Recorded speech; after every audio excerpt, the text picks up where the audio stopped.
Okay, there, I just shared the materials, not my whole, because you could see my whole desktop before, right?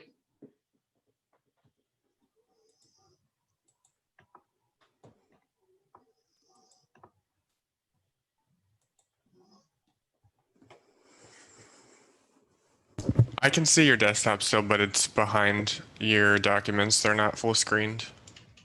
Right.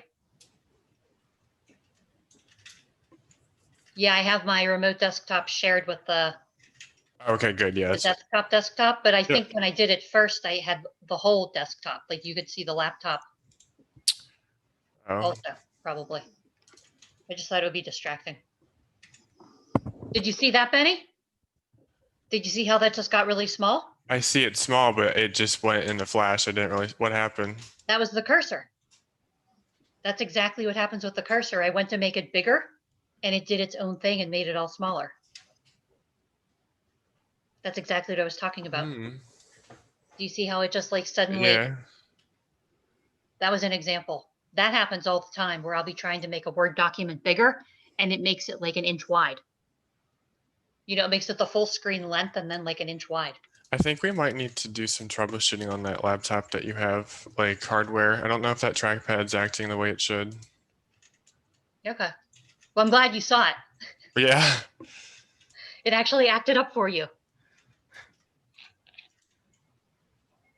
Man, that's probably frustrating though. It is. Because I'll be working on something and then it just like completely goes wonky. Do you have two monitors, Janine? I do at work, but not working remotely. But not right now, you don't? Yeah, right now I borrowed a work laptop. Yeah, sometimes when you hover it shifts things over and it probably shifts them out. It looked like it shifted it out of the remote desktop area. That's what it looks like to us. It's a little sliver of what it should be. Right.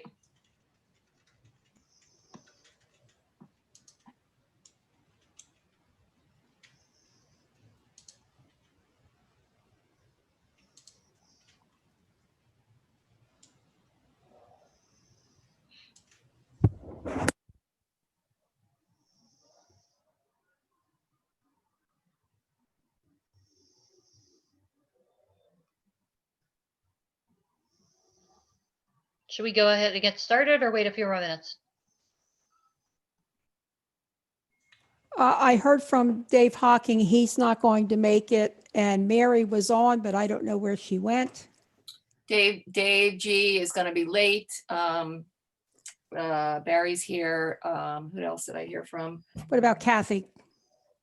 She asked, she's planning on it because she asked for, again, for the login information. She says she's in Microsoft hell. So I don't know whether that means her computer's messed up. I'm on, Joan. This is Mary. I'm on. Oh, where are you? I don't see you. I'm here. I can hear you all. Do you see her, Joan? I see her name, but not her picture. Oh, I don't even have my picture up, just my name. Oh, okay. Okay. Okay, that's fine. As long as we can hear you, that's fine. So why don't we get started? I'll start by just saying to thank you to Janine and Benny and the crew. I thought the meeting went very well. Those meetings are hard to do on Zoom, and I think the takeaway was great. The icebreaker was great, Barry and Kathy, when she gets on. And thank you very much. All the practicing we did worked out, and we looked very professional, like we knew what we were doing. And we did know what we were doing, of course. So go ahead, Janine, why don't you start? We've got a lot to tackle tonight with the priority areas. So you go ahead. Okay, so just going through the agenda quickly, of course, we're going to first talk about the takeaways from the community workshop, and you all got that synopsis, and then we're going to move on to the priority areas that we drafted based on the takeaways from the community workshop and the input, and then we took a shot at goals, and those goals effectively will basically be something we call critical issues to address under each priority subject area. So we'll get started with this document that is called Community Workshop Takeaway Notes.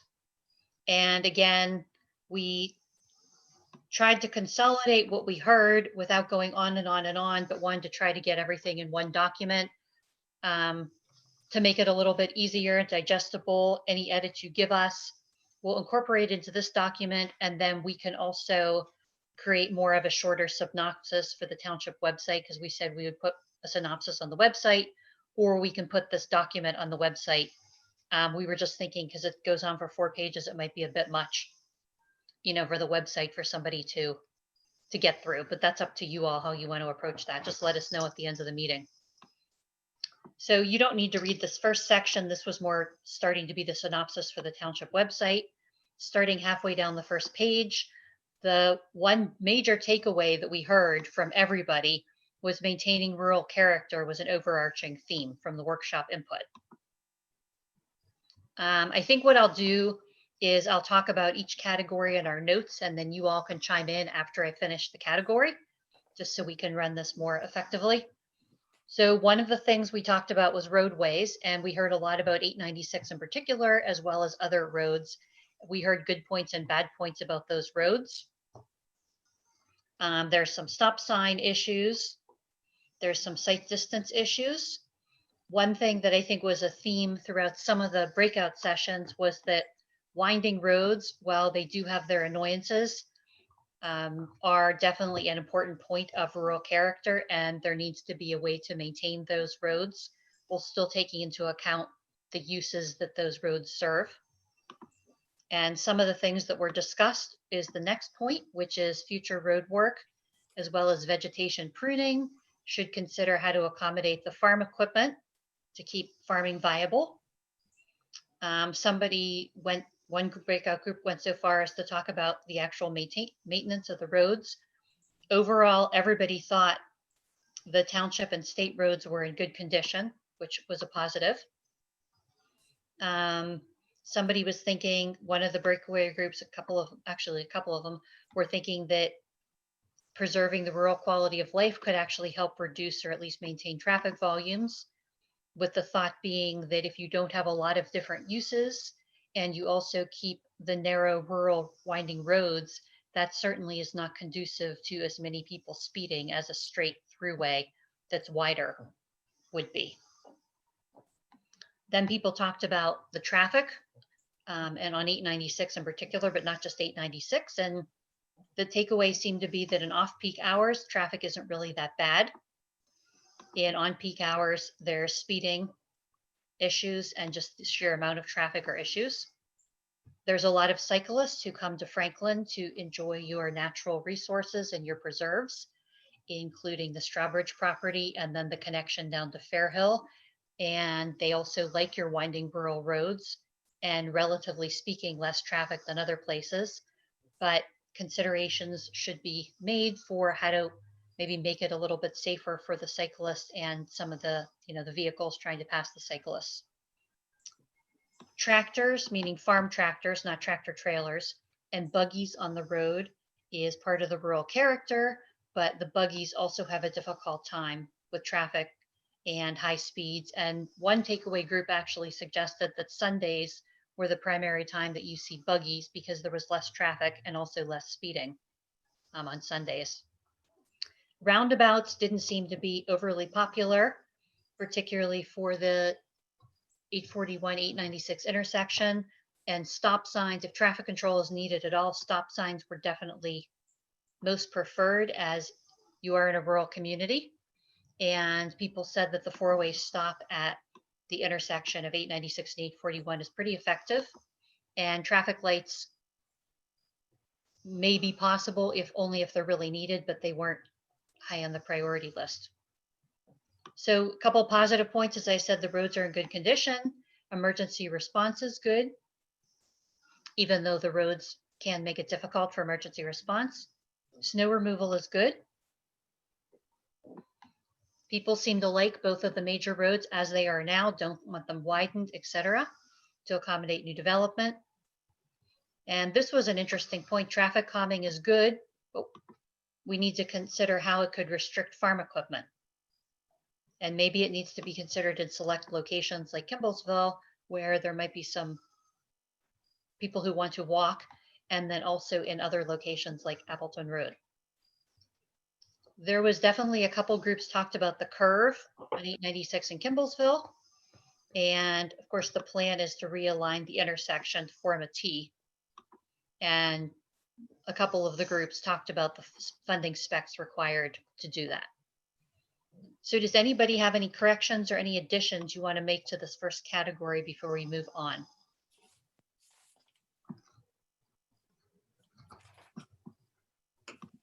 So I would comment that, there's a lot of good comments about the roads, and there's been so many PennDOT studies. And I think one of the things we need to do is get that PennDOT study of 896 back on the township website, like at the top of the list where people can see it again, and we can just reference it and say, go read that. This is, everything you just read is such a repeat of what we heard 10 years ago, Joan, is there a summary that we can put up? I don't know, Paul Lagassa, do you know if there's a summary of the PennDOT study? Or maybe Joan? I'm not aware of a summary, and now with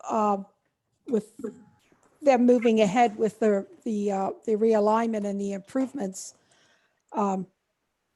we could put some drawings and explanations for what they're going to do in certain areas, such as the curve here at Appleton.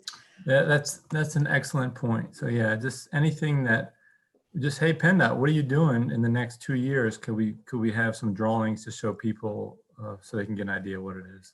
Well, I do have some of those, such as the roundabout at 896 and 841. Again, the T intersection at Appleton. They're the two main issues, and they're going to do a realignment of Good Hope where it hits 896 also to straighten out that into a T. Are they going to actually do the roundabout? Yes, they're planning on it. Wow. They're in the process now of purchasing right-of-ways. Are people willing to sell their the land so far? I haven't heard otherwise. Okay. I would just second everything that Joan said. I'm not aware of any summary of the study, and that study, I think, is pretty outdated insofar as that study is based on the idea that there's going to be a massive development on the master property, which is not happening. So I don't really think it's any longer pertinent to the environment that we live in, that we're going to live in some ways. I think what Joan suggests is a really good idea. What surprised me looking over these notes and that were presented, and I realize I'm speaking sort of as an outsider here, but it's very obvious that people pay minimal attention to what's happening in the supervisors' meetings, even though they're recorded and available. Since it should have been, if anyone were aware of it, it was obvious that the roundabout's a fait accompli.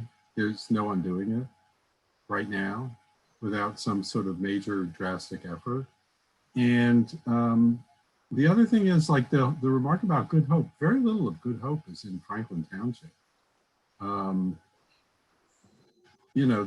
of the, Paul, the intersection of Good Hope and 896 is in Franklin. Yeah, no, I know. I understand that is. But again, that's not an intersection we particularly control, which fascinates me. And the other thing, saying the state roads are in good repair, the thing that fascinates me about that is, as somebody who has listened to a lot of stuff said on Facebook by residents of the area, they're always complaining about roads, and the roads they're always complaining about are state roads. Not, necessarily 841 and 896, but the roads when you get away from those roads. To me, it's just very fascinating, but. Chesterville is terrible. That's a Yeah, state road. exactly. It's going back. We're just going to go back to dirt road like it used to be. Well, that'll be traffic calming. That'll preserve the rural character. That will preserve the rural character. Absolutely. People won't speed on a rural road or on dirt road.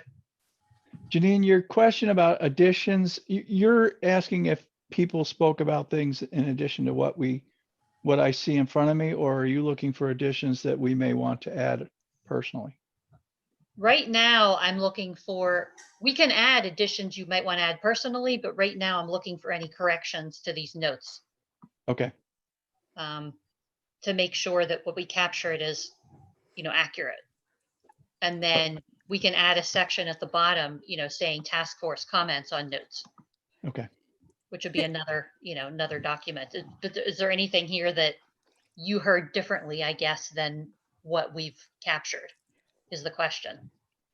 Okay. Yeah, I don't have any addition that way. Janine, not that I necessarily have an addition, but if you scroll, bring your screen down so we can see what's at the top there. Some of those issues that people have with those roads, as we said, are state roads, and we really have no say in them. For example, the first one, that's an intersection on a state road. The second one, that's two state roads that cross. We have, we did manage to get a 4-way stop sign there, but that's about it. The other, like the 896 curve, well, they are going to take care of that, but a lot of these are out of the control of the township. So I don't know, how you want to address that. Well, generally what happens is when there's problems with state roads, there might be a recommendation in the comp plan saying that the township is going to try to work with PennDOT if possible and see what you can do to address some of these items. But at least to put PennDOT on notice, whether they do something or not, of course, is not in the township's control, but. So does that go kind of without, I mean, that kind of goes par for the course with being a township is working with the state on the state Right. roads. Right. Right. So, I mean, I guess you can put whatever you want into the plan, but we are constantly lobbying PennDOT to get these roads fixed. And I think this, I mean, no, I'm not trying to defend whether or not we're doing a good job, but we've got action this year to do that, to have Chesterville Road actually worked on this year significantly. So I guess my point is, do you want to take up space doing something that is par for the course in a township, or do you want to use that space to talk about something else? That's my only comment, is that's sort of part of general business of a township is fighting with the state to make sure they take care of their roads. I'd like to make a comment that there's always the possibility that the township can take state roads back. I know it's a hot button. I know, I heard who did. Yeah, you could do that. You could do that. No. And then you now have a bridge on Chesterville Road that we have to take care of. And Right, I get it, but I think that maybe we need to address that somehow and say why the township doesn't want to take it back. I mean, Money. yeah, it would be very yeah, expensive. I get it. I was a supervisor. I just wanted to bring it up. It's not Oh something. yeah, it's just, I guess, so that's the point. I guess the idea would be, if you do that, so it is an option, right? So is the comp plan laying out options or laying out desires, right? Like laying out, here's the things you can do for Chesterville Road, for example. But We could buy it back from the state I think, and then pay for its own repair, or we can use the money that we're already paying PennDOT through our taxes to do what they should be doing. Because our taxes don't go down if we buy back that road. Our taxes stay the same, and PennDOT just uses the extra money on some other road. so I suggest, we've got a few comments here that the roads are in decent shape and snow plowing is good. So I suggest we move on from roads. We've got a lot more meaty topics to get to tonight. I agree. Let's move on. Can you just add state roads are in good condition except for Chesterville Road? How's that? Wait, well, Is that true? Chuck, Chesterville Road is very long, so you might want to be specific.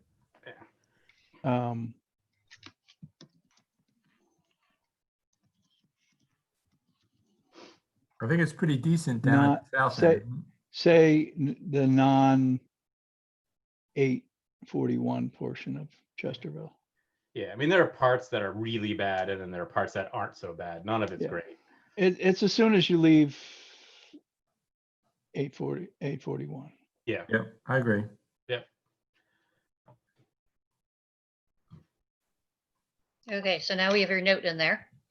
And I just want to briefly comment on what you all were talking about, and then we'll move on. I would say you don't need to focus in the comp plan on what is normal township business, except insofar as if you hear a lot of resident feedback about very specific road areas or intersections, then it's certainly worth your while if it's a major resident issue to have that in the comp plan. And also, when you are lobbying with PennDOT, you'll have very specific items that residents are concerned about, and you'll have it written in your comp plan, which how the state addresses things now, they're generally supposed to look at municipal comprehensive plans when they're preparing projects. So that would be your only advantage of doing that. So I just wanted to address that quickly. And also the whole 896 study, I think I've talked to you about this before, but I was working with London Britain last year, and they had the same concerns that you all had. 896 studies dated, and it was under different assumptions. And some of those assumptions were also that London Britain was going to grow, which of course it hasn't grown. I think they've gotten 20 new people or something in the last 10 years. So they were working with transportation consultants, and I'm not sure what the end result was, but I think there was some interest in them talking to PennDOT saying, hey, is there any way we can do some revisions to this study to put in correct scenarios of what's really happened in the township and what we're expecting to happen in the future, because we don't need to overbuild, roadways that we don't expect are going to be used to the extent they were planned to be used anytime in the near future. So it could be worth your while. I know the road improvements are going to be done in Kimblesville, but it could be worth your while to talk to London Britain also about if there's any possibilities on some kind of amendment, to that study. Okay, we should move on because we have a lot on here. Let's go on to the next section, please. So natural and historic and open space resource preservation. You skipped a section. Oh, sorry. Parks and preserves for residents to enjoy and helps maintain the rural character. I don't think I need to read every single one of these, but the gist basically is that people like their parks and preserves, and that people would like to see multi-use trails and multi-use trails potentially connecting things, whether it's the preserves and maybe some other areas as well. So I was pleasantly surprised to hear that on several groups that trails connecting things is popular. So I like that. And then also there was a group that talked about pedestrian paths in residential areas, connecting trails or connecting to trails and connecting to the preserves and maybe other areas. And you all heard, and I think you all said that a Parks and Recreation Committee might be a possibility. We just created it. It's new this year.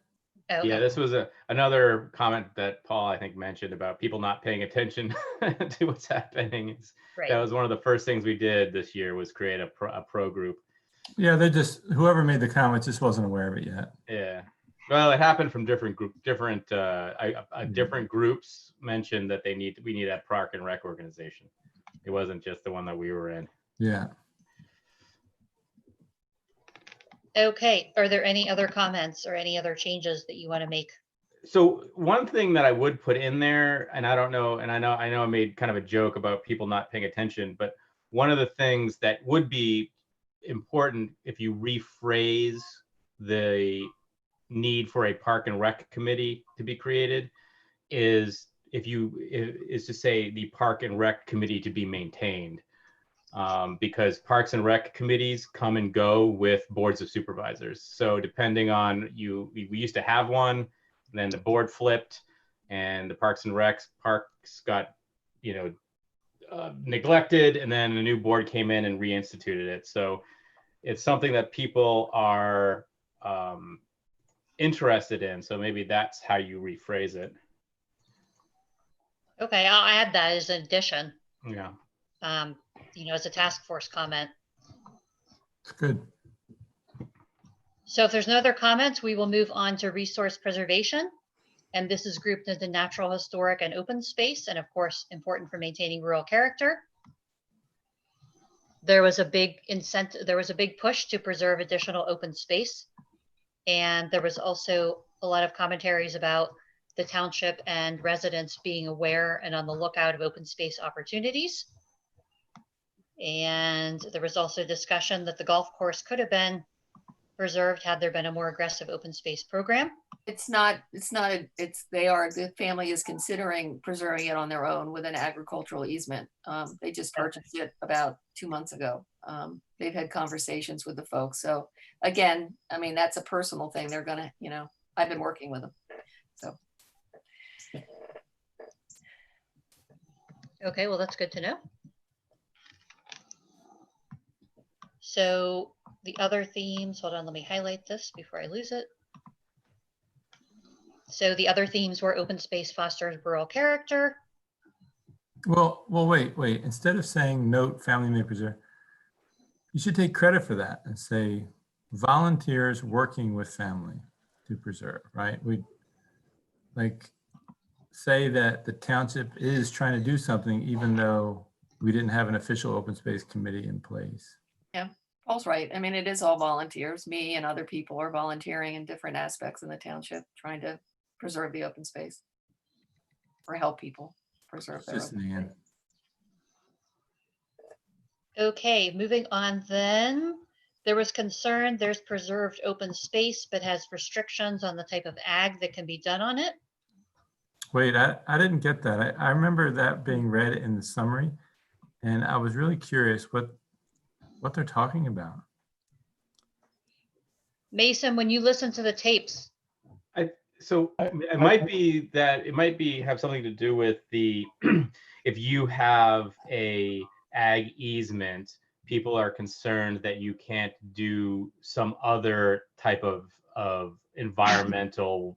You can't have a park there. No, but that's No, not what the example. I was in that group, Okay. and it was John Hawking that Yeah. brought it up. The problem that he's seeing is that some of the preserved space is so limiting on the type of farming that can be done that we are literally stripping the land of the nutrients because all we're growing is hay season after season after season, and it's not sustainable. That's is this correct. for ag easements or is this for open space preservation? So I guess the question would be then, what you're saying is the farmland that is preserved isn't large enough to do crop rotation? No. I think No. what he's saying is the open farmland can be used like the Keene farm for any crop the farmer wants, anything. And the farmer does rotate it. But the preserve, as in Franklin Preserve and Crossan Park, only grow hay. And unfertilized hay at that. So that's where the depletion of the soil kicks in because they can't manage it. So Right that's, time that it's that's- hard. So I don't know if that's true, right? is it No, hold on, let me just back up. I need to understand the problem. Is it because it's prescriptive that we're not allowed to do anything else? Or is it simply because we aren't doing anything else? Let's let Joan answer that. I don't know. First of all, those two areas are fairly small when you consider farm fields. And I know Kenny Roberts has fertilized Franklin Preserve. I don't believe the Hawkins do anything with the small area that they mow on Crossan, but they're actually doing us a favor to mow that and take the hay out of there. And that's the deal we have with them. As long as they can harvest the hay, they don't charge us anything. Yeah, we manage that as a meadow. Yes. But So let me understand what's the solution. Is it a problem and is it an actual problem? And two, if it is, what do we do to correct it? I Because it can seems like answer we some- can correct something without a comp Right. plan. I can kind of answer something. We're going to have to look at the covenants that's put on the open space because Yeah. whoever provided the funding may have a restriction on what you can and cannot do. Okay. Ag easements don't have a restriction. You can do whatever you want as long as it's agriculture. But as far as the preserves, we'll have to look up in the documents and see if it is just limited to hay. It may not be. So we might be Right. able to do that. We just have to do the research. So good point. So it might be misinformation or it might be a restrictive covenant. We're not sure. And also the farmer, if it is a small piece of property, the farmer may not want to go in there and till it or no till, whatever, and do whatever they're, they Yeah. want to plant. That's up to them. So it's a two-step process to find out whether we can do it. And if we can, talk to Kenny or the Hawkins, whoever's doing the farming, and see, well, what do you want to do? Because they may not want to do it because of the size of the property. Yeah, if I may, add one thing. We'll leave it as Nan will work on and move on to the next items. Okay, Joan and Nan will work on it. After the budget, Joan. Yes. I think you want to make the statement that the preserves need to become sustainable or focus on sustainable farming techniques. Yeah, I like that. I would just like to point out before we move on that we need to be aware too that sometimes issues in other townships may get transposed to our townships when they're not actually issues. So if you're farming in multiple townships, you may be reacting to something that's not an issue here. Yeah, that's true. I also heard that John Hocking was talking about Fair Hill. Now, Fair Hill is not in our township. And the problem with Fair Hill is it's a designated natural resource. So its number one takeaway is to provide a place for wild animals and birds and all that sort of stuff. So they only can hay. I think he mentioned that. How He about, doesn't do it. It's, go ahead. how I'm about sorry. Strawbridge then, Nan? That's a good point. I forgot all about Strawbridge. Well, Strawbridge has got corn on it. I was walking, I was with Barry and we were walking around in the Strawbridge property. There's a whole lot of corn in there. So they don't just do hay on Strawbridge. Yeah. Um, I think by putting it into our comp plan that we want to make sure that it's sustainable, I think that's moving in the direction we need to. And Yeah, good point. I don't know that it's a bigger problem than that. I think it's just that's what we need to focus on too. So Chuck, explain so I understand what you mean by sustainable. You mean from an agricultural standpoint or from a money standpoint for the township or what, or both? No, I was specifically speaking about agricultural. Okay. Meaning the health of the land and keeping the Yeah, nutrients in. Yes, yes. Okay. So Some that, practices, you need to rotate crops, you need to fertilize the land, you need to replenish the soil, you need to do soil conservation so that you have buffer zones and things like that. Okay. It's funny, we require the farmers to have it on the farmland. We should require it on our own preserves. But again, we have to see if it's allowed because if it's natural, sometimes they just want hay in there for the birds and stuff. So the next comment was natural resources are such an inherent part of the township and its character that sometimes they are taken for granted, which I thought was an interesting comment. And this gets back to some of the things we talked about at the very first meeting with some of the natural resource protection measures and climate change, with people saying that they are supportive of the natural environment and they understand the trees are important. There's openness to encourage historic preservation throughout the township. There was a suggestion to maybe consider a Franklin Day, just like there's a Newcastle Day, I believe people said, and to open up historic homes as a way to raise awareness of the historic resources in the township. This could get back to your sustainable farming as well, or this could interfere with it. There were concerns about watershed issues and water quality issues, and them being mitigated by farms using conservation and nutrient management plans. Those plans are required in certain instances by the Chester County Conservation District, but not in all instances. And here again, natural resources can impact agriculture. Invasive species are an issue. People like the township's deer pick program, and people like the fact the township does provide a lot of information about township history. Is there anything else here that we should look at, or should we move on to ag? I'm not hearing anything, so let's move on to agriculture. So the takeaway groups seem to agree that agriculture is critical as a source of jobs and maintaining rural character and just as a way of life in the township. People thought the agriculture was a township asset for many reasons, as you can read here. And the general takeaway was there needs to be concerted efforts to ensure it stays an asset. Farms just don't operate on their own without work. This comment maybe needs further clarification. I'm not sure who made this comment, but modern farmers operate in a 30-mile radius or a 70-mile radius, I'm sorry, and there needs to be enough farmable acreage in Franklin in the region. So that would be more of not just a Franklin comment, but working with your neighbors on how to preserve ag within the region. I think Elk and London Britain would be I would amenable say to that. once again, I was in that group and I would say that's kind of taken out of context. We were just looking for information from John to figure out whether or not Franklin was viable for farming. Okay. And that He that did was say his that they were response. running out of land, though. I mean, that's his primary concern, is that we're running out of good land to farm. I think, Chuck, you remember that comment. Yeah, yeah. We're running out of good land to farm because it's already being farmed, or it's being taken up by other uses, or Being taken up by other uses and developed. So okay. it takes away, it's just robbing, one hand robs the other.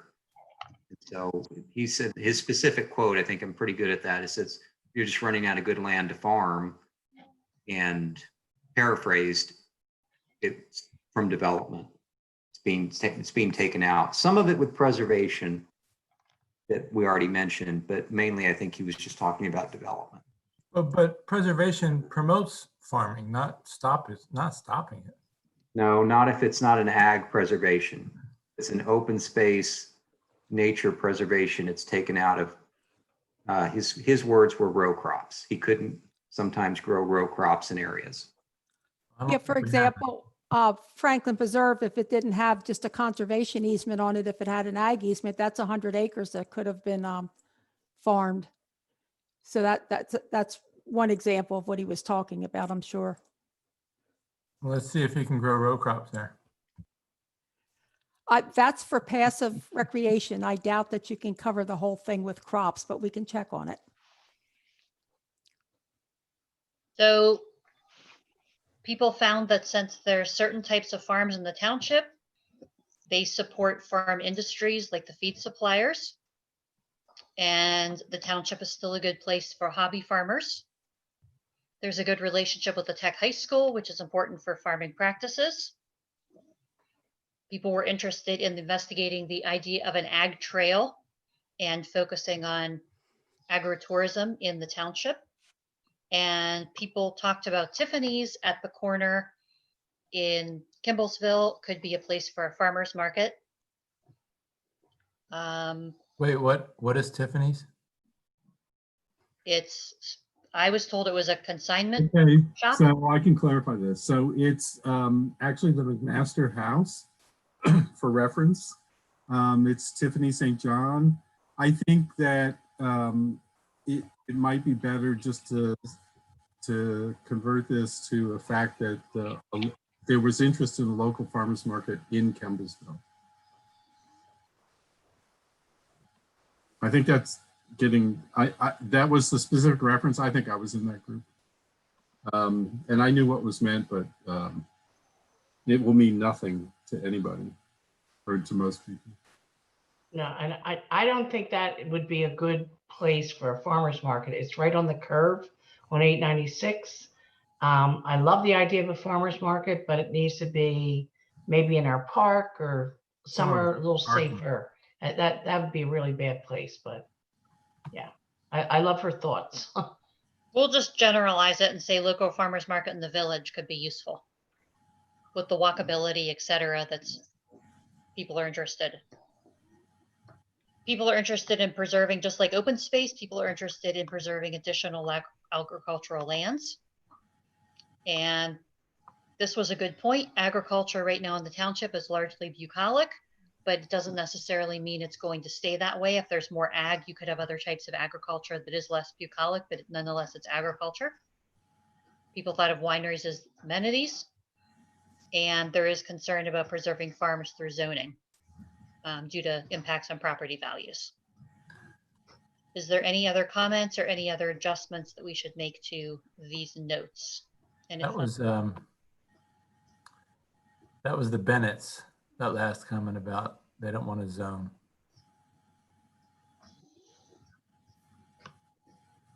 okay, Yeah, they were concerned. They made, I don't know if this is the same thing, but they were concerned that the township forces farmers to preserve their land. Yeah. And it was not, it was kind of I don't know where they got that from, but it's not what we do. We ask farmers to preserve their land. We can't force farmers to preserve their land. So they were, I guess, concerned that we would, as a organization, the township might force them to preserve their land. I don't know. Well, It was they had a very It's the strange zoning. view. it was through 20-acre zoning. It's the Oh, right. Okay, which we don't have, Right. We don't have. and there's no reason we wouldn't do it. So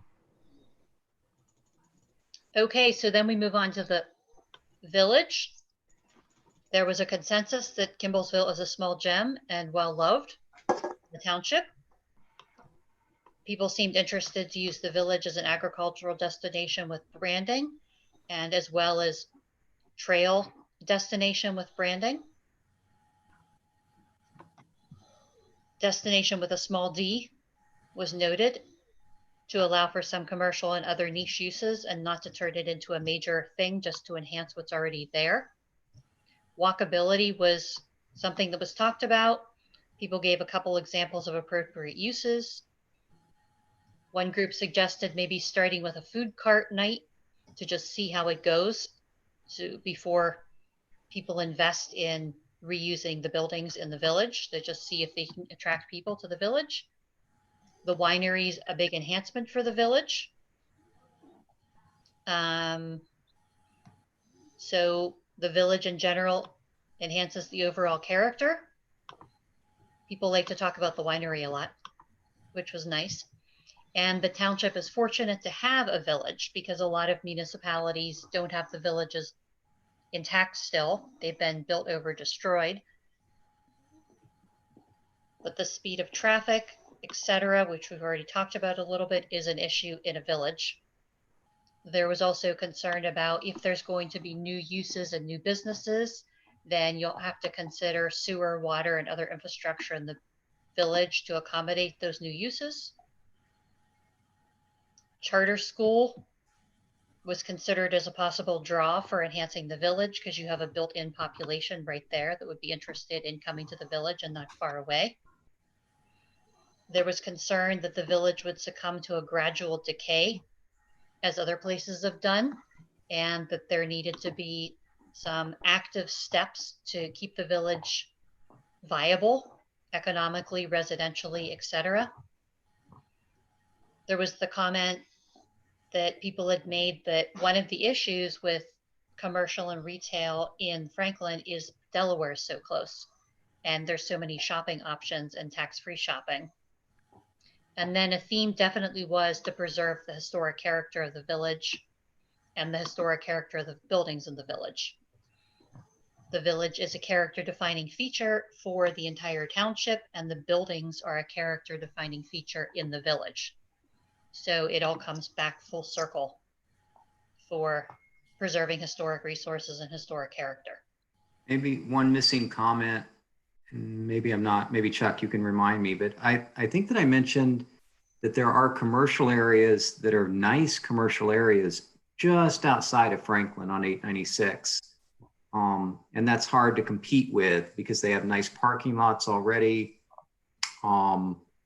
And it would seem like that's a natural place for a new business to go because they are kind of have that infrastructure right there. So if we try to make Kimballsville into a commercial destination as opposed to a historic character destination or asset to an adjacent commercial. And I think Barry, that's a great point, because in one of the things that I'm not trying to go right to conclusions. I'm trying to kind of keep this in the spirit it's meant to be. Is these are things that people are interested in, but the reality is we as an organization, even if it's in the comp plan, can't really say, well, X number of businesses, we're now going to have X number of businesses in Campbellsville for every reason that you just said, right? Like if there's no parking, there is nothing we can do to create new land to have a business come in. So it would be interesting to see if, what would be the solution, right? If we were going to say, let's expand businesses in Campbellsville Village. And to your point, there's nowhere to park. It's a fast corner. So, what are people thinking about when they say, okay, well, let's. So Dave, you have to tackle each problem at a time. And Yeah. I hear people say it would be good to put in a hardware store or whatever, but we can't force anyone to start a business. But all Right. we can do is provide the ability to do those things so that if someone wants to start some of these businesses, we have allowed for it. Yeah. And then, for example, the parking, well, maybe we designate one of the open lots as a parking area and Right. then provide sidewalks. But that's kind of the long-term planning of, hey, we want it to be walkable. What can we do to improve it? And then we have to Right. work on the answers. Well, I think that would be the step, right? Is it walkable? Is it a place where people can park, right? And Yeah. then businesses will be interested in coming. Right. That's Hey, right. look, on a Friday night in Campbellsville, people are walking around, having ice cream and going on mountain bike rides, right? And I think that's why there was discussion about having the township have a concerted effort to do this type of branding, possibly as part of the comp plan. Because if you start with branding and then you work on the walkability and then you maybe encourage this food cart night, you're starting to set up a more attractive location for businesses and a reason for businesses to locate there. Well, I agree. I think starting with a night that you have a food cart night where you have an ice cream truck and maybe some of the houses are open and talked about their history and stuff to see whether people attend. Do it more than once because some people might hear about it too late. But I think that's a easy way to start. Yeah. And you could invite cycling groups also, for example, or trail groups. Yep. Yeah. So I think that's the way to start rather than trying to, I think, put a toe in. Yeah, If that takes off, do a branding. If the branding starts to take off, work on the walkability at the same time, and then automatically businesses will want to start coming because you've created something for them to come to. There actually is a moderate amount of parking in the village. It's only used at certain times of day. The school has a fair amount of parking, and Ducklings has a fair amount of parking that has no use in the evening, I'd put in. The question of walkability probably increases when traffic is forced to stop in the center of village, as it will be eventually. So some of these things may slowly come along depending upon the cooperation the township might get from various businesses in the village already. And I agree, maybe on that night, I don't know if we would be allowed to do it, but we would shut down Appleton Road so people could walk around without worrying about getting run over. Good luck. If the road's closed, Joan. That's what I meant. Hey, other places are Oh. closing their roads right now, state roads, so it's not impossible. We know that. I mean, just for the evening. I don't mean permanently, just for the evening. Right, that's what I mean. Other Okay. places are doing it just for short periods of time. Yeah. Heck, Media closes State Street, a couple times a year for Yeah, different but- festivities, so. But they don't close Route 1, right? We're a thoroughfare Right. with no easy bypass. Well, you can close Appleton Road. They can go down to the next stop sign and go around for one That's a night. great idea, but you just can't close 896. Wait, for one night. I'm only talking about. No, not 896, we're talking Appleton. Yes, I'm sorry. right. Okay, let's move on. Anyway, okay, so we're moving on to the last two subjects, community facilities and services. There wasn't a lot about this, but there were a couple random things. People like the emergency services, although people did note that the township isn't a heavy user. So if the township were a heavy user, who knows what the emergency services would be. There was, of course, the whole FiOS discussion. And some people talked about joining up with other neighboring townships to work on the issue. There was concern about signs on telephone poles and roadside signs and personal signs and how they create litter in the township. And then there was interest in the township making volunteer opportunities much more apparent. And an example was maybe an adopt a roadway for cleanup, and that got back to the roadside sign situation, trying to clean those up, and telephone pole signs too. And then the last category was land use. It was pretty clear that new development is not wanted, particularly things like big box stores, large retail. If there were development, it would be more redevelopment or maybe some small commercial uses like we just talked about. There's definitely concern about the need to balance agriculture with natural resource protection, and then any development, whether it be new development or redevelopment. There was a suggestion to create a list of businesses of all varieties in the township. And instead of trying to focus on getting new businesses short of the village, work on just working to retain those businesses and make that a priority. And then there were a couple zoning considerations. SU district, residential ag zoning, people really liked. Agricultural supportive zoning, not ag zoning, but secondary business, et cetera, zoning that helps support agricultural uses. Home occupation rules, since a lot of people are working from home or may in the future just run their businesses out of their home. Make sure the zoning allows that sort of thing. There was interest in having some kind of innovative zoning in the village, but also around the village. And one idea was maybe there could be townhouses or other multifamily apartments, et cetera, in or near, probably near the village. I don't know how much room there is in the village, that would then encourage a bulk of people to live near the village and encourage businesses and walkability, et cetera. And there was also just a general feel about more housing inclusion and diversity in zoning. Maybe you all can clarify this. You're whipping through them pretty fast, but this last one, need innovative zoning around the village. And we are zoned high density around the village and even had a T&D for a while, but I think that one's covered, and it's just like that person hasn't seen the zoning map, I think. Okay, I'll make a note.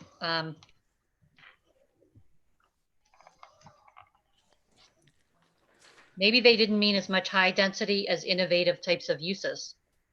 Possibly. Maybe they truly meant innovative. Well, don't we have to address multifamily housing according to a study that was recently done? Maybe they're alluding to that. It could be. Which I do have a solution for that when we get to it. We're there now, so go for it. So we can have 2 dwelling units per home. So simply looking at twin homes, which is 2 houses side by side, 2 pieces of property. If we were to push for more twin homes allowed in more zones, it's a very low intensity way of getting multi-family homes, because that's 4 dwelling units, which is multifamily. In how the case law reads, singles and twins aren't considered multifamily. Townhouses, quads, apartments, that's considered multifamily. But dwelling unit also falls into the definition. So we would literally be allowing for 4 dwelling units as a twin. Because most twins do not allow for 2 dwelling units per unit. But because we rewrote our laws to allow for so that's 2 a quad. No, it's 4 units, but it's also a twin. So when you just have to be careful about that, because there's pretty clear definitions of what that is in the municipalities planning code and also in case law. To go back to that, Chuck, you made an important point in the actual meeting, and these are kind of the minutes of the meeting, that the township did pass an accessory like dwelling ordinance, and that's a good way to sort of address this while still maintaining the R1 zero, zoning status that Janine just mentioned, where yeah. So anyway, so that's the next comment. But So that was as- the meeting. Yeah, Right. as Meeting. we can look into it further, but from what I read in the report, because we would be allowing 4 dwelling units, that would be considered multifamily. Anything over 3 becomes multifamily. Chuck, what report are you talking about? The fair share analysis? Yes. Okay, because I've been studying it, Barry's been studying it, Janine's talked about it a little bit, and I feel like the study needs to be looked at again. Their population is way off. They project us to grow by a huge rate. We're not going to grow that fast. And I think we need to, as a task force, we need to tackle that as an issue together. Not now, it's a big issue. And as Janine pointed out, not only is it a big issue, but it's confusing. And multi-dwelling, apartment buildings and high density, this is usually associated with areas that are very commercially intensive because the jobs are there, the bus service is there, the grocery store is there, the health services is there. And so it almost is at odds with the rural character. So we just have to be careful to make good decisions in that regard. And I don't remember that this discussion actually, it's a good discussion, but I don't remember it being necessarily in depth in terms of the meeting that we had. Maybe I'm wrong there. So I'd also be interested in talking to the gentleman who owns the apartments and ask him if he doubled the size of his apartments, could he rent them all? I have no idea whether there's a waiting list or whether he's have vacancies. It'd be interesting to see. Does anybody know whether they have vacancies there or whether it's like there's a long line of people waiting to get in? Yep, but I think the point isn't whether or not it's something that is readily required or would be used. I think the point is that we're opening ourselves to being sued. Well, I don't know if we are, because that's what the fair share analysis goes and looks at, because there's no case law that tells you exactly what % of high density apartments you need to have. It's all based on population, whether you're growing and whether you have a zoning that provides just a token piece of land. Don't forget the paradox is all zoned high density. Yeah. Chuck, So your There is concern case is, law that talks about ranges. Yes. Yes. There's no Correct. magic number, but there is case law that talks about ranges. And in the fair share analysis that you all received, you would have seen the ranges that were considered acceptable by a case law. Well, all I saw was they were recommending 5%, but where's the case law? I thought that the only thing they rely on is Cirque versus Upper Providence Township. Janine, is there? The solicitor actually wrote a memo I that don't went have, into a lot of detail about the various case law. can I do a right to know, Joan, and get that? Yes, you can. All right, well, fill out the form for me and I'll come and sign it. yeah, but Chuck, your comment is well made, and I think it's an important document, and it has to be accurate. The fair share analysis needs to be accurate and representative. And so I think your concern is the same one that Nan and I both had when we read that document, is like, hey, let's make sure this is right and Right. make sure the numbers are right, because no sense getting overly concerned or making plans on something that's a farce. Right. We need to make sure it's correct.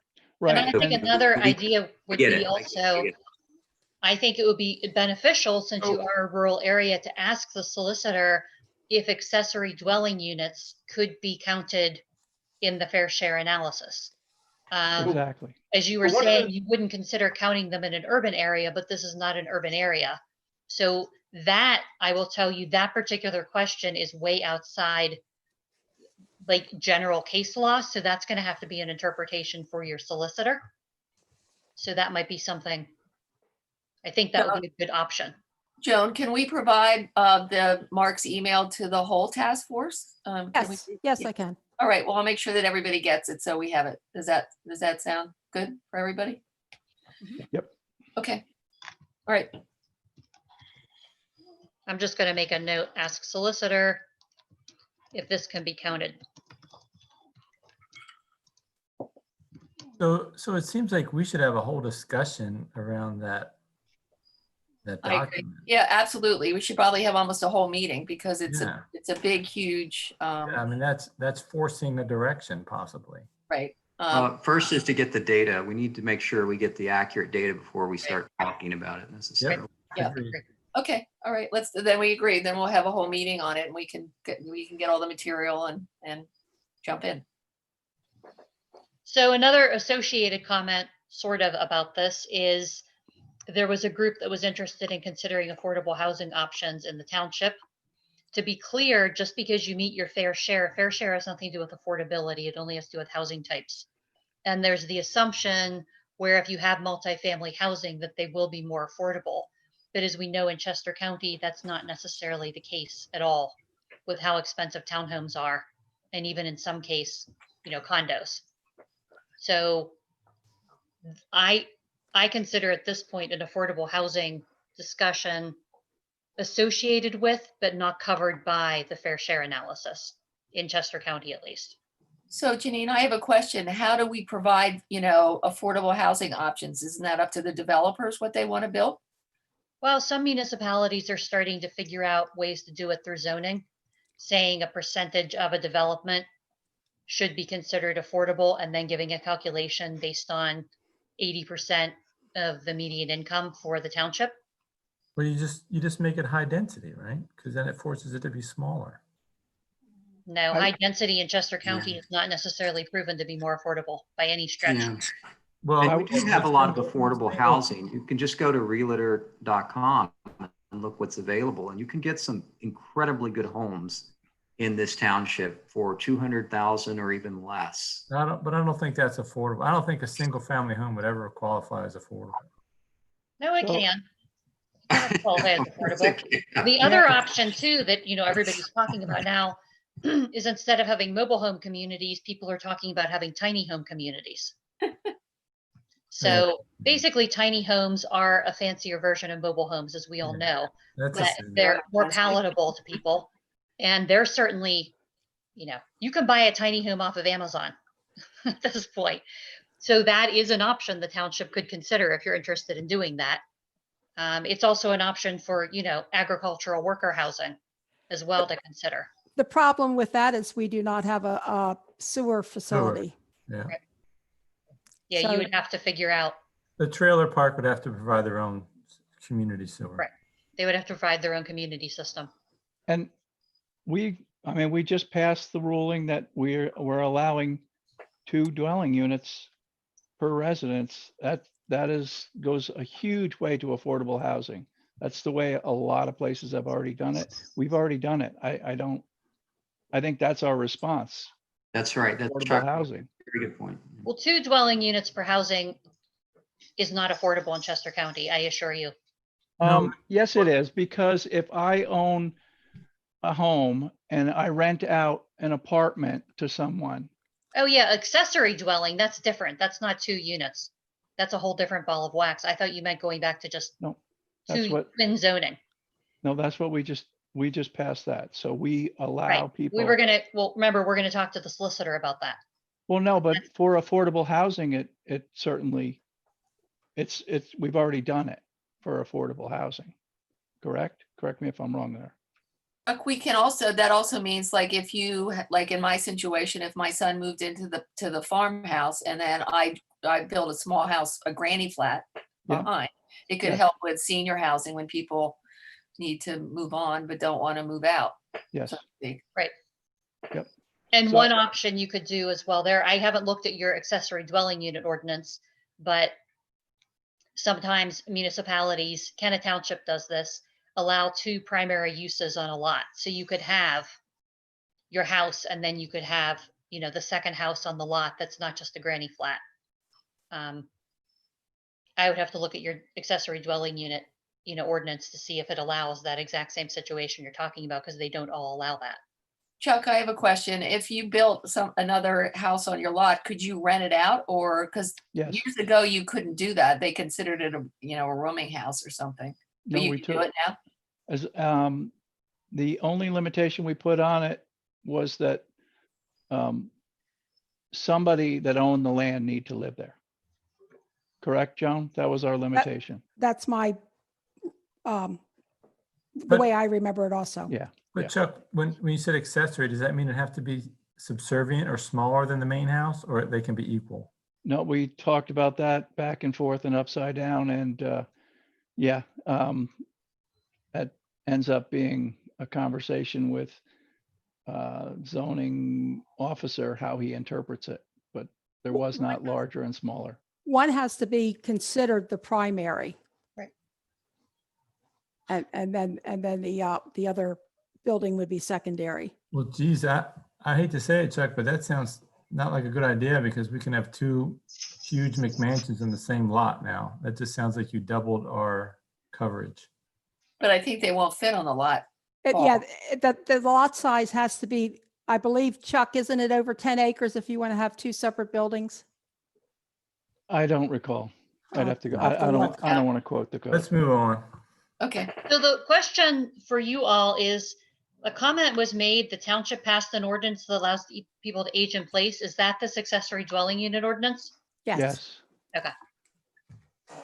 I just wanted to make sure that was one and the same and not something else. No, yeah. It literally started as for granny flats.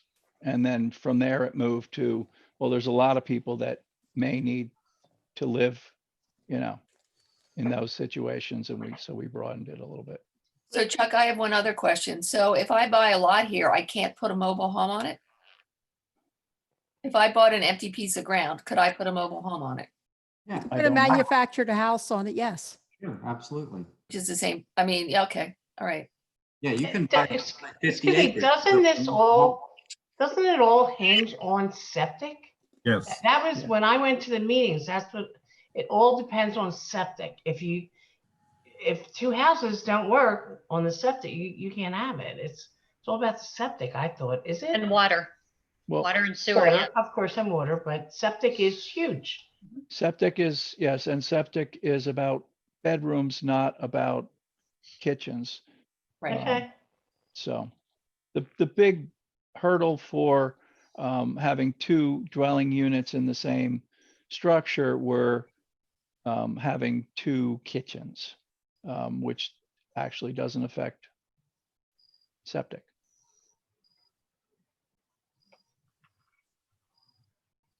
See, that's a different interpretation than other communities I've worked in. Because other communities I've worked in, they actually regulate septic based on kitchens and bathrooms. Because the more kitchens and bathrooms you have, the more You're flushing, yeah. The you health, flush, yeah. That's that, not yeah. what the health department Yeah. says. not Yeah, Chester County. health Chester department. County is all about the bedrooms. Yep, because that dictates how many people live there. I'm just telling you how another township interpreted it. So, Chester County Health is who we use though, so that they're in their bedrooms, they're correct. Okay, well, why don't we move on? I mean, I think we had further discussion later on about this, but Yeah. this is very interesting. This is a good discussion, but let's move on. okay, so we took this information and started to look at the township vision and then some of the possible priority subjects. They aren't in order of priority, just to let you know. So this was the draft township vision. It's not that much different than what you guys saw in June, but it's edited a little bit based on your comments in June and also what we heard at the workshop. And then moving on to the draft priority subject areas. So I'll just run through them quickly and then we'll talk about them in more detail. So Kimballsville Village was enhancements, would possibly be one priority subject. Agricultural retention would be another priority subject. Trail and other circulation infrastructure would be another priority subject. And then two more, resource protection and green infrastructure. And then just looking at future land use township wide as well as housing and zoning would be another priority subject. So starting with Kimballsville, do these, I guess the first question is, do these sound like they are reasonable priority subjects, or are you thinking of going in a different direction? I think like the last one seems like that's our sole goal in the comprehensive plan is the future future land use. Isn't that our whole reason for being here? No, No. I don't think so. Now, a comprehensive plan, if you read the municipality's planning code, there's, gosh, maybe 8 different subject areas, from roads to sewer and water to resource protection, natural and historic resource protection, agricultural uses. Because remember, Paul, the idea was when we redid the comprehensive plan, so to speak, is that we're going to hold the supervisors accountable from now until whenever to get some of these things done. And there's going to be steps. It's not just about land use. It's about all sorts of things, about where we want to be in 10 years. Hmm. And It so, just seems like that one's the most important. well, it might be important. Yeah, it might be the most important, but so are the other ones, I believe. What does everybody else think? I'd put Kemblesville down low. I think if people were saying, okay, agricultural, health versus Kemblesville Village, These aren't in priority. putting a business. Yeah, they're not. I understand that. Yeah, but Nan asked the question of priorities. I would say Kemblesville is definitely lower than agricultural retention, or for that matter, open space and trails and things like that. I would say Kemblesville is lower. It keeps coming up, but it's still, I think at the end of the day, is going to be lower. Well, I think your feeling is too, is because Kemblesville, we don't have a way to do it, so to speak. We can only, make it available. So There's maybe the that's obvious, to add to it is there's obvious paths forward with all of the other things we talked about. Whereas Kemblesville, it's much more of a longer putt. There's a number of steps. So I don't know. I agree, Probably but I don't low I don't want- priority, but I'm Right. sorry. I agree, but I don't think we have to prioritize anything. I think we prioritize it when we get down to the steps, when we Oh, get right. to that point. Yeah, If I may just for a moment speak to that as an outsider, but as somebody involved with the Historical Commission, I think you would find Kemblesville would be a much higher priority with the community if it turned into an eyesore. And so I think that part of what does create some of the problems for Kemblesville is some of these things are difficult right now, but it's important to remember that if we just sort of sit back and let entropy take its course, Kemblesville is going to move up on the scale because people are not going to like the way Kemblesville looks. They're not going to want to drive through it. It's not going to be an asset. Yeah, I think in the back of my mind, what I'm thinking about, there's 2 issues. There's the business development issue, and then there's the historical preservation issue in Kemblesville. And well, I drive through it every day on my way home, and you can kind of see that degradation already happening, right? And so that would be a historical preservation aspect rather than say the business development aspect, right? Yeah, except that I would say that in many ways, historical preservation is not viable in the vacuum. And True. so you have to find a way, whether it's to make it affordable housing or to make it useful as, say, lawyers' offices, or to make it useful as small businesses. Without economic viability, residential viability, it really, historical preservation will be difficult. Well, I think, let me ask you this question. Does anybody disagree that Kemblesville should not be one of the 5 priority subjects? I think we all agree that these 5 are our subjects. Is that true? I would ask the question, we're talking about Kemblesville. The other, and I don't want to put it on there, but Chesterville is technically also a village, which kind of through this conversation, we're just abandoning Chesterville. So what's the difference? So with Chesterville, there's not really a developed village there, right? There's no business. It's a corner. There's some houses there, but is there businesses and destinations there yet? I don't know if that's true. It just seems like it's classified as a village in quotes, but it's really a residential area in practicality, right? Well, but it used to, my point is, Chesterville it doesn't really exist anymore. There's a lot of places just like Campbellsville that don't exist anymore. A lot of effort. Is it the squeaky wheel that we're paying attention to? We have a whole township. Are we So just paying attention to I- one squeaky wheel? I That's see. my- I see what you're saying. You're saying the point being is, if we just let Kemblesville go, it'll naturally turn into whatever it's going to be. Or Like we, Chesterville. yeah, or we figure out a way, but I don't think we can drastically hold on to something out of just because. Right. I think several people have mentioned this. Janine, you've even mentioned this, is that if you create a good reason for people to be there, then you'll solve some of these other problems. For example, if you have great open space, great natural areas, and preserved areas, people are going to want to build, and they're going to want to develop that area. And they will pay a high price for that prime real estate. So maybe that's the other reason why I would put these other areas first, because then we'll solve some of these problems. Like, oh, I want to put in a housing development in Kemblesville because it's surrounded by trails and I love biking. End of story. So just a thought. And this is a 10-year plan. And I just want to remind everybody, when we're choosing the priority subject areas, these areas will become chapters in your comprehensive plan. So if you would have 5 chapters, and Kemblesville would just be one of them, and how to start to tackle that. For Right. all the reasons that was cited in the workshop, meaning the slow decay and the fact that that township has a village and other places don't, and are jealous of the township still having a village. It seems from the feedback you got at the workshop that Kemblesville is a priority to people. I would agree with that. And Chuck, I would say that Chesterville shouldn't be ignored, but I think that if we have some success with Kemblesville, we can also take a look at your village as well, where you live down the street. Yeah, I didn't mean to say that Chesterville should be.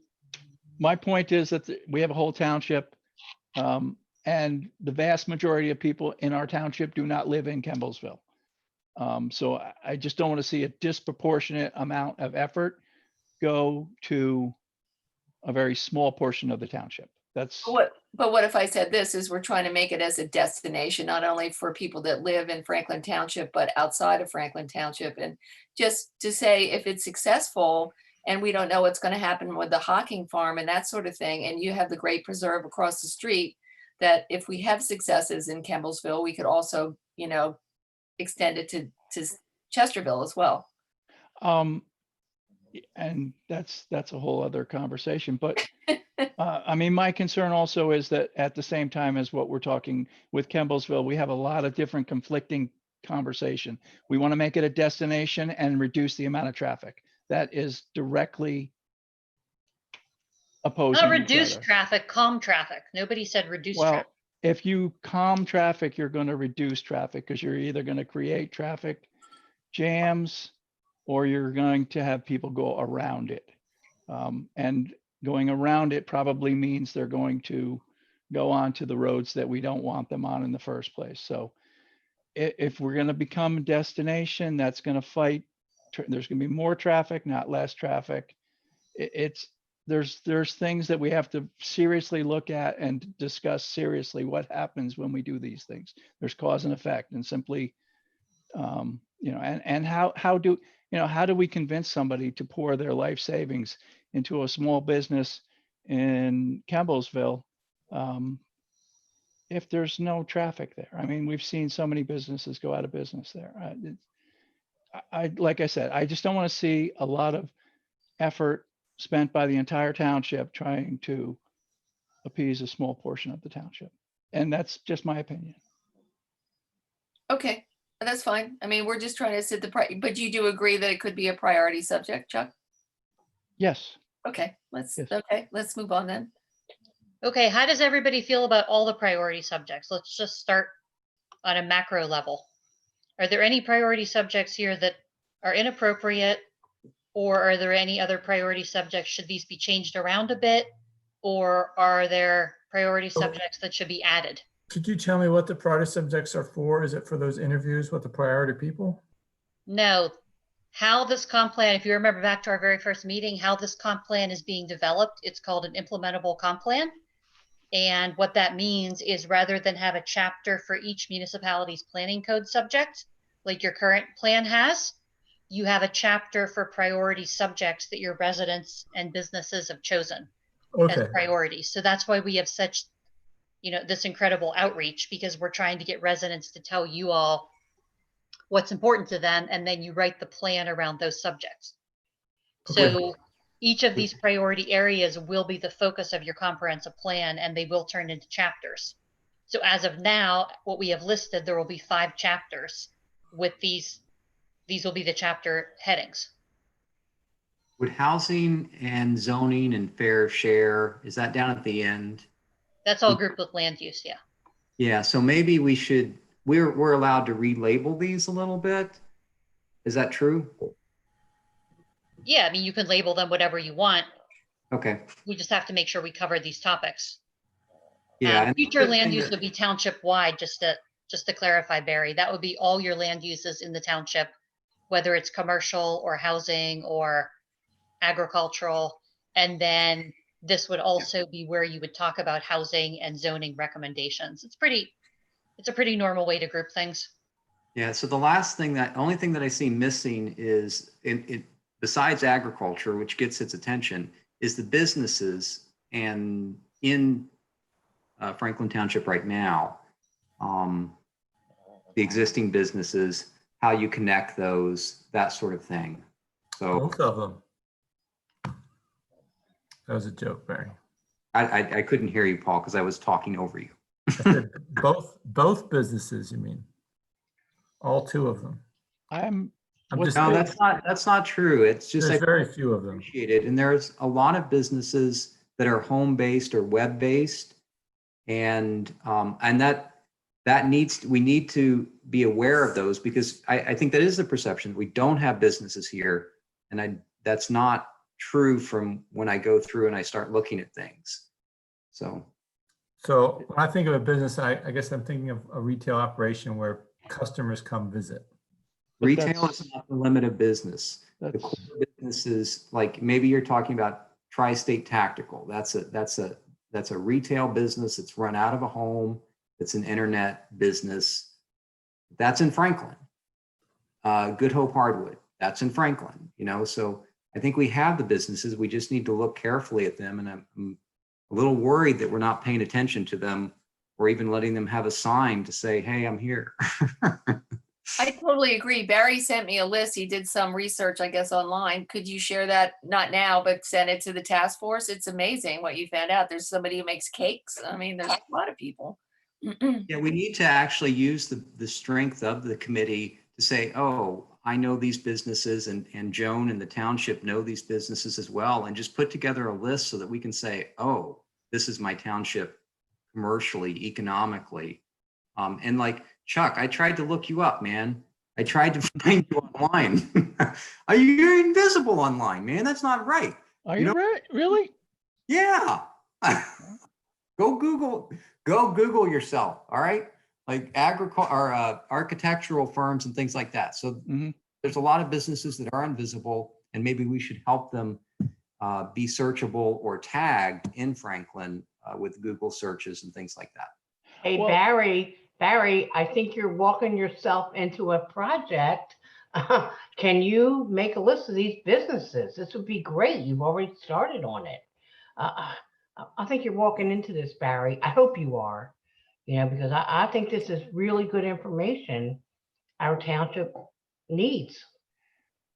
Well, I As would a- say as- it's the owner, so the burden is on me. I would say that we all need to work together. And being a new person here, I probably know fewer of the businesses than others, but I'm certainly willing to help. Okay. So But So, I think you have a jump start on it, Barry.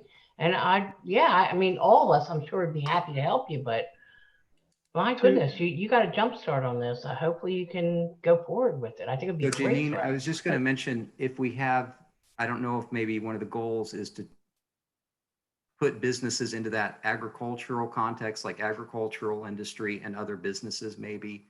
I don't know how to organize it, so I'm asking for a little help on that. Okay. as a business owner in the township, I'm not interested in somebody else doing my marketing for me, but I am concerned about our current zoning and ordinances that limit what I can do to the fact that, if times are good and I need to expand just a little bit, all of a sudden I'm outside of what is allowed to be done. And there are plenty of things like that. My little sign out front is dwarfed by all the signage by not necessarily the municipality, by the state. Yeah, so that's a great point. So Janine, maybe we should put this business thrust, including the zoning, which is very important, and the permissible use, that should be maybe in the agricultural area, and agricultural should be expanded because you've probably got just as much money coming in economically with these other businesses as you do with agriculture. Is that a fair statement, Chuck? Yes. Okay. The zoning portion of it would definitely be more of a recommendation, than a goal. So is this structured okay then? Barry, is this what you were thinking of, considering existing businesses in home and in commercial buildings and how they can be supported? Remember, these are recommendations. These are just things we're talking about for goals and issues. Yeah, but I would probably put it up with a goal. If we scroll up, I can't scroll on my screen for you. So with the agriculture stuff, folks, keep scrolling. I think it's in here, agriculture, retention, industry, that sort of thing. I'd probably just broaden that priority subject to a little like other businesses or business industry in township. But that would be me just saying that, that's just, I would actually disagree. I'm not disagreeing with what you want to do. I'm just disagreeing that it That's goes cool. with agriculture. I would put it down where Janine had it actually with land use, because there's other things that go along with that. I don't think that Yeah. being an architect is the same as agricultural retention. Yeah, I agree. Just my thought. So Barry, I like the topic, and we do have some restrictions like that frustrate people like Chuck on how to do something out of the house, but it'd be a great topic as a group to look at how much we want to limit it or promote it. Because at some point it is a bedroom community, and we don't want the woman next door opening up a barbershop where she has 20 clients a day coming into the cul-de-sac.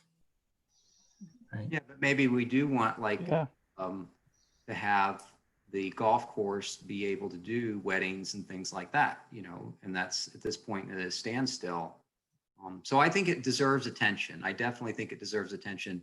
Yep. For a small business person who's working out of their home, for the online internet business, and for the larger establishments that. So maybe one more comment on it is, Joan, isn't there some sort of permitting to have a home-based business? Don't we require an annual permit? Yes, we do, but not everybody applies for one. I can give you information on who does follow the rules and applies for the But that's home what I was trying to, occupation.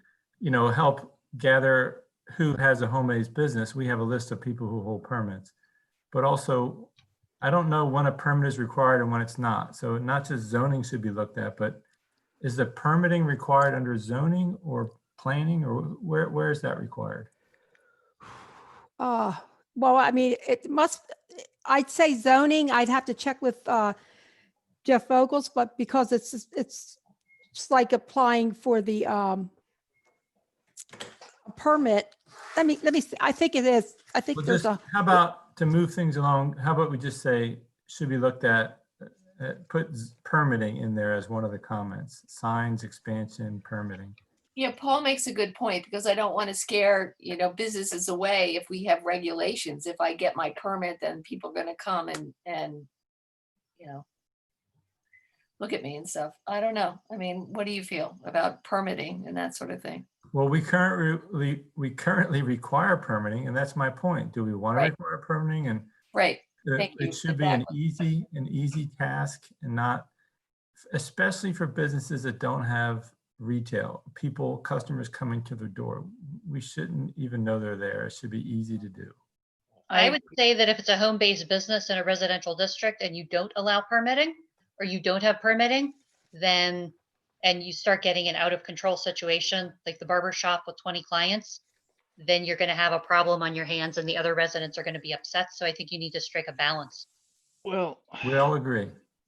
but the other side is that those businesses like myself, we're here all the time. And one of the problems we have is when everybody leaves, there's nobody here to stop people from wandering through the neighborhoods and stealing and robbing things. So there's a balance there that it's not all negative. There's definitely some major pluses that you get out of, the barber shop.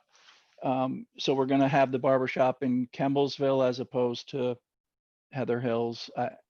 That's a conversation that we have to seriously talk about. So I brought this up because I do think it's an important topic and maybe we should leave it at that. But the business and the economic viability of Franklin is very, very important. And we need to give it some attention for all these reasons, the permitting, that was my point, and I'm wrapping up, putting a bow on it right now for me.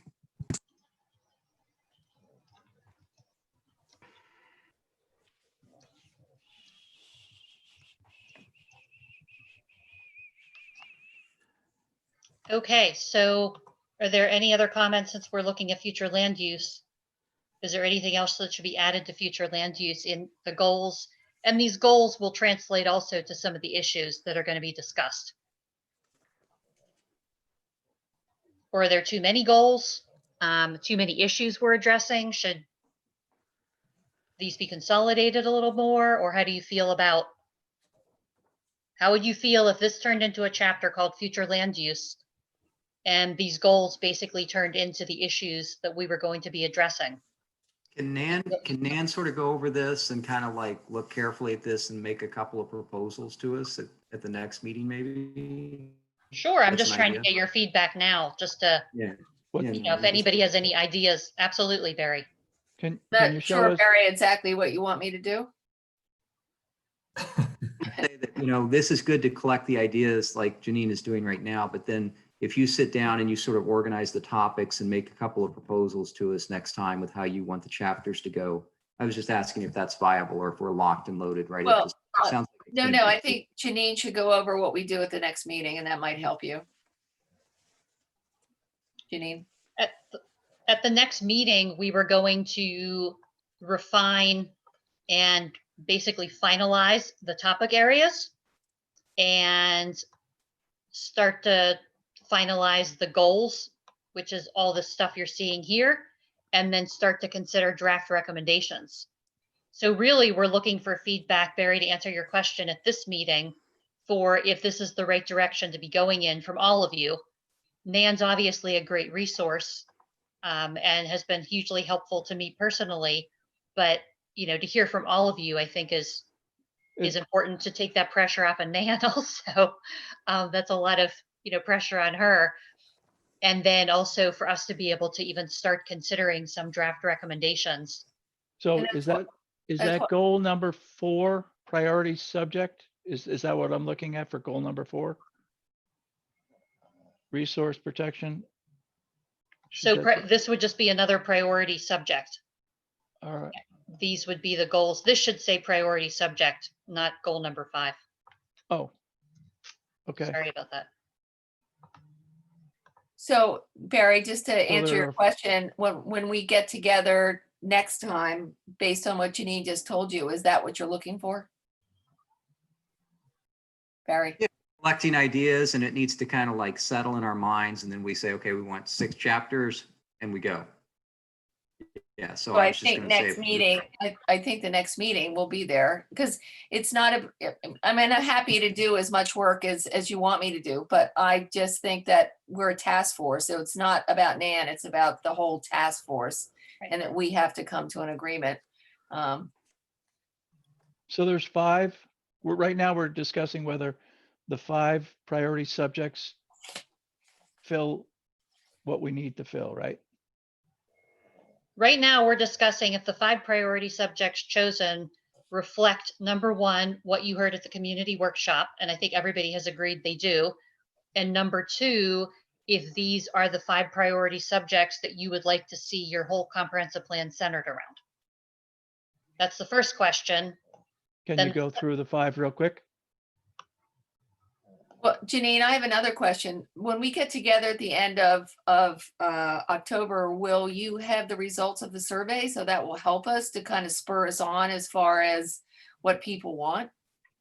Will you have Yes, it? we should have the results of the survey Good. So I by mean, then, as because long we're as- still planning on closing it on the 9th. Is that correct? yes. So as long as we agree that these are kind of generally what we want, and then we go over the survey results and it all kind of dovetails with what we're thinking, we're kind of on the right direction, correct? I've been monitoring the first 3 questions of the survey because they're the general questions, and they are, what should the priorities be in the township? Why did you move to the township, and why would you leave the township? And basically, they're all centering on the scenic and rural character. So they're, at this point, at least generally reinforcing everything you're seeing here and everything we heard from the community workshop, if that helps anybody. To Well, answer somebody else, that's kind of where I was thinking about when we're coming up with these priority areas, and we have all of our opinions, and then we have the opinions of some folks in the workshop, but then we have this survey out there that we haven't gotten the data back on. So are we doing this a little bit, not tonight's meeting, but if we're going to finalize this, wouldn't this document be re-edited to reflect the survey as well? right, remember Before I we said actually tonight, finalize it? remember I said tonight, we're looking at the preliminary to see if you all agree this reflects the results of the community workshop, to see if you have any other input. And then remember I said the next meeting, we would be working on finalizing the priority subjects. So before the next meeting, we're all going to digest the survey results?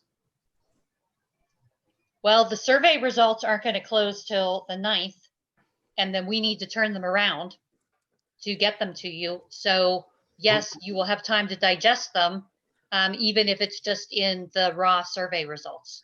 We Well, I might guess not my have point, time to- my point is we have a survey out there to collect data from the township on what they believe they want. And we're creating this document in the absence of that data. Do you see what I'm saying? And so we're going to We're go not into creating a document, Dave. We're just talking about the draft. Remember, I just said, based on the community workshop, we created this draft. So all we're talking about right now is, based on what you all heard at the community workshop and all the notes we just talked about, do these priority subjects seem to reflect the community workshop results? That's the question I asked. So we're going to create this same document based on the survey results? We're going to refine it based on the survey results. Okay. If this seems to reflect what you heard in the community workshop, then we're going to take the next step, add in the survey results, and see if it changes this document at all, and then move to the next step of refining and finalizing these priority subjects. That helps to understand. Thanks, Janine. I appreciate that. So yeah, it's a two-parter, but no, this entire meeting we're having right now is just to talk about the community workshop and the takeaways. So I personally think that what you have here is fine with me. How about everybody else? Everybody okay with it? And then we'll talk about it again in a month? Yeah, I'm okay. Yep. Okay, perfect then. So I don't have anything else, Nan, then for this meeting. Do you have anything else? I don't, except for when can we get the survey results a little bit earlier? When do you, I'm not pressuring you, but do you think we'll have it a couple days before our next meeting? When will we have it? Well, if you want it fast, we could just do the raw data and give that to you and not do any analysis. That would be the The fastest analysis might, I mean, that might answer a lot of questions. When could we have it with the analysis? with the analysis. Yeah. And not just the raw data. Yeah. I will have to get back to you on that because I have to see right now in looking at the survey, at least the first 3 questions, there's probably 50 write-ins for just the first 3 It's- questions alone. If we just So, have the raw data, that'd be good to get yeah, us. so it might be better for you Let's all to do get that. the raw data Okay. faster because, Mason and I aren't going to be able to, if there's 20 comments per question and we had 30 questions, that's going to take a long time to, synthesize. The raw data obviously is easy. Okay, fine. Then do the raw data so we can all have that and that will help us when we meet the next time. Okay, because we can turn around that quickly. If the survey closes on the 9th, it'll just be up to the person in the office to So, close down the survey and then produce, the Survey Monkey report for you. so Nan, is there any way to push the survey for the last few weeks here? What are we? Well, I was going to talk to Joan. We can get on Facebook. Joan and I did that with I'm not sure whether it worked or not, and push that. And we'll send out an email. We'll send out an email to the 250 people. But the best way to push it to the task force is to ask you to reach out to your friends who are Franklin residents and say to them, survey is going to close. It's important to me that you answer it and send it on to friends that you know as well. That's the best way to do it. So if you could do that, email, please, or do Facebook. I don't do Facebook, but. I was really surprised because when people come in the office, I asked them if they took the survey and they'll say, yes, I did. And I said, well, did your wife or your husband take it? And they look at me like they're surprised, like we're both supposed to do it. So that's something, if you're talking to your friends or neighbors, make sure you ask right if both members took the survey. Right. I did it 7 times, so yeah.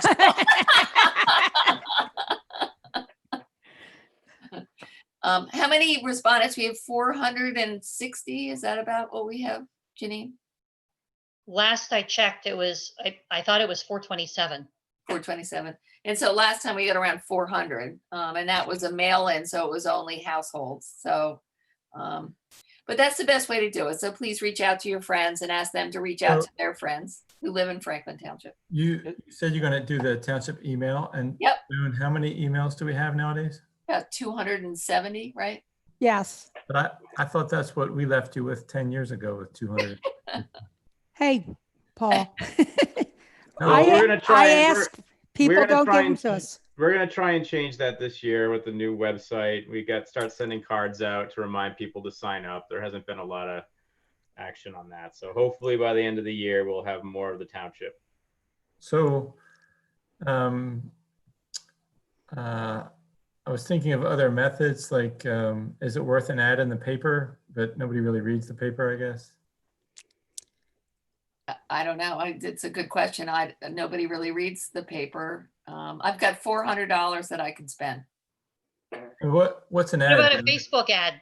Nan, you were talking to your daughter or son about Yeah, that? I did. My daughter works for Facebook, and Joan and I talked to her, and the problem is that you can pick a point in the middle of the township, but the smallest circle around it is 10 miles. And so it takes it way out of Franklin Township. And we'll have, I forget what she called it, but we'll have a lot of people who shouldn't be answering the survey, answer the survey. So that didn't work. So we couldn't do that. What about the next door posts that I was talking about earlier? Are you guys all on next door? The app? I don't know what that is. It's No. a app for different neighborhoods. Yeah, I don't think a lot of people are on that. Let's see, it's not going to work. I do think that the best way to do it is maybe to get us to reach out, and it's going to take a little bit of work. I mean, Paul, your wife's on Facebook. She could do it. She's got lots of Facebook friends, right? Yeah, I don't have a lot of friends, Nan, but I'm your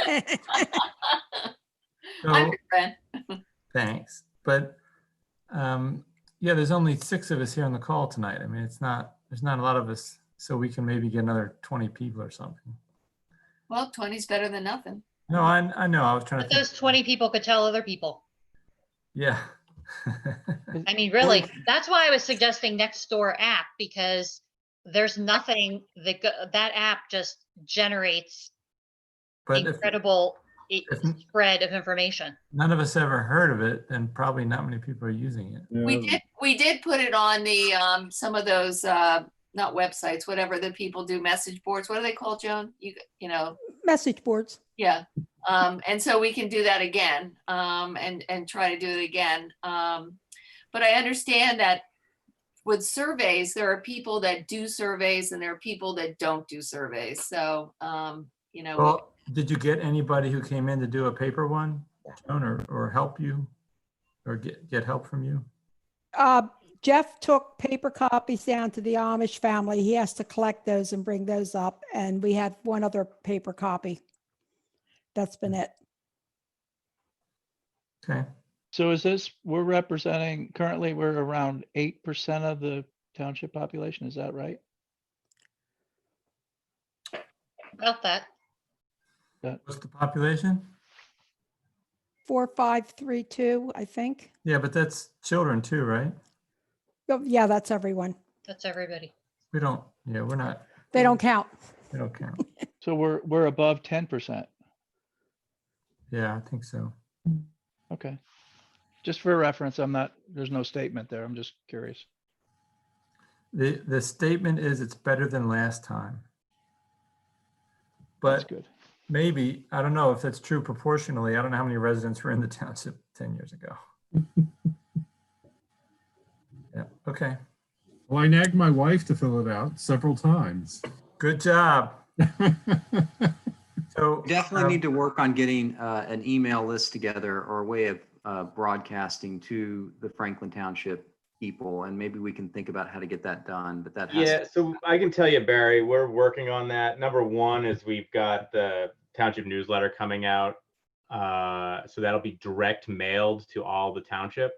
So historically, we haven't been doing direct mailers. And so we're starting that several times a year. And in that, we'll be asking folks to go ahead and sign up, send your email in, go to visit the new website. So we've done that in the past though, Dave. Yeah, not for a while. Not for a while, right? And I tell you what, people are just paranoid to give their information to the government. You just would not believe it.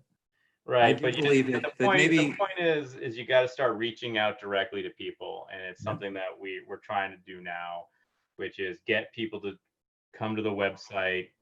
A big and direct mail is, even though that sounds like it doesn't work, is one of the better ways to get people, particularly in this township where not everybody's on Facebook. So Dave, will your mailer come out before the survey's over? I'm sorry? The mailer went out already. Yeah. Did it mention the survey? Yes, Did you mail it to my house? yes. Should be gone. It should go. The one to that talked about the community workshop. So there's the direct mailer. There's the card that everybody should have received already. Yeah, I did get that for the workshop. Then there's the township newsletter direct Yeah. mailer, which should have left the printers yesterday.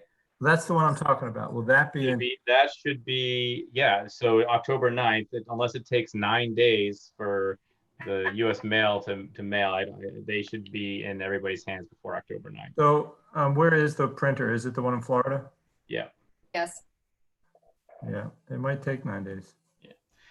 So, but That the idea point is that if we don't get the township, it was to answer Barry's question about how are we getting more people, how do we contact more people in the township directly? That's how we're starting to do that, right? I would add to Increasing our web presence, increasing our direct mailer usage, so people are aware that we're out there. So we're on Facebook and YouTube and all that stuff. So. Okay, I would add to that, like we have the election coming up. You have a pretty good turnout for that. I mean, it's another way to do it because I know the township is there often anyway, one party or the other. So it's another option if we had some representation at the polling place to have as a comp plan member, or do you want, because we'll be there at the polls, the supervisors are always there. to get emails. Yeah. So I'm just saying, is that something that maybe the comp plan might be better for that? I mean, we could actually do both. I mean, or all 5 of us should be there most of the day collecting emails if people want to give them. We'll just have to make sure that we're doing that. So I can do that. Yeah, you'll get a couple hundred easy. Yeah. Oh yeah, for sure. And the other thing that I'm thinking about too is if you want it to be as a representative of the comp plan, that also might be beneficial. So Barry, like if you wanted to come to the polls with us and be sort of the comp plan member, it's sort of an apolitical role where if someone looks at me, there's a 50% chance that they're going to see me as the bad guy and not a good guy. So you want to make sure that, you know, if you have a neutral, non-political person collecting the emails as part of the comp plan, maybe that's better. So if I can speak to this a little bit, since I've had a little bit of experience doing this for just historical signups. So signing up for a historical email list, if you're interested in historical stuff, we kind of struggled to get about 50 emails working 2 federal year elections with a table out front. I did have a lot of luck handing out flyers to people who were forced to stand in line in 2016 because the polls weren't ready yet. They had nothing better to do than to read the flyer I was giving them. But you also do get the experience where I stood out there and I said, hey, would you like a history of Franklin Township? And I had at least one fellow tell me that, no, thanks, he knows who he's going to vote for. So people go in, like, to speak to Dave's point, people go in not wanting to talk with blinders. And so, and personally, I've done that on occasion at various polling places. Yeah, I've not get twice. too optimistic about what you can get, but you might get 100. So here's what you do get. So like, you know, having done it twice, you know, from poll open to poll closed, the number of emails I got, I think I got a half a dozen, maybe 15, maybe 15 total. I don't even think we did better than you then. Yeah, but I was aggressive, and who knows if all of, but what you do get is, you do get the 10 people you do get are active people who want to help, right? Most 90% of the people will walk right by you with their head down. 10% will just grab whatever's in your hand, right? Okay, so this is what we do.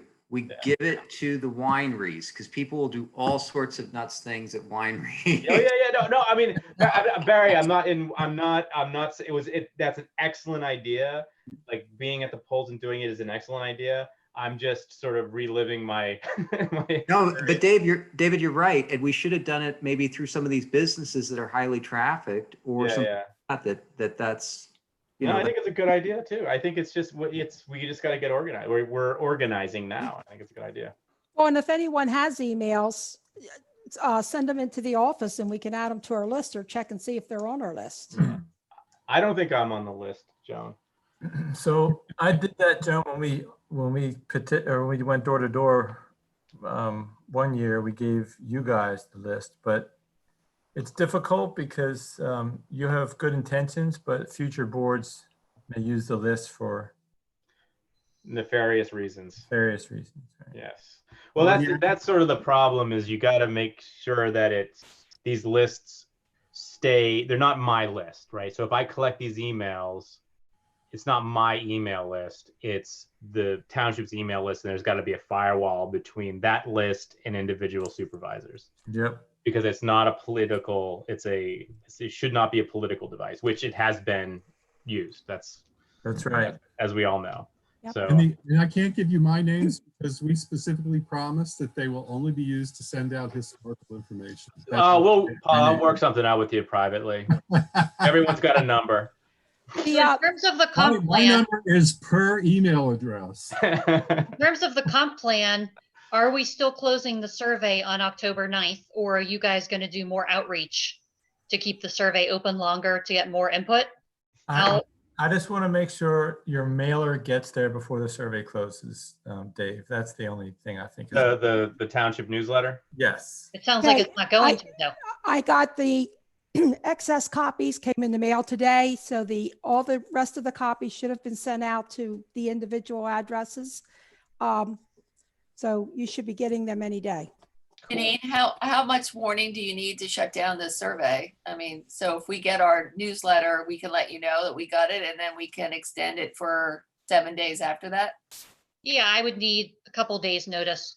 Okay. Well- 'Cause it's not me doing it. I have to coordinate with somebody else and I don't know what their schedule is. Well, Dave, is the date of the survey shutting down in the newsletter? I don't No. know. No, Does it even say anything about the survey? yes, it does. Okay. Well, then it's okay if we extend it if there's no date, because if the date passes, people aren't going to log on hoping it's still there.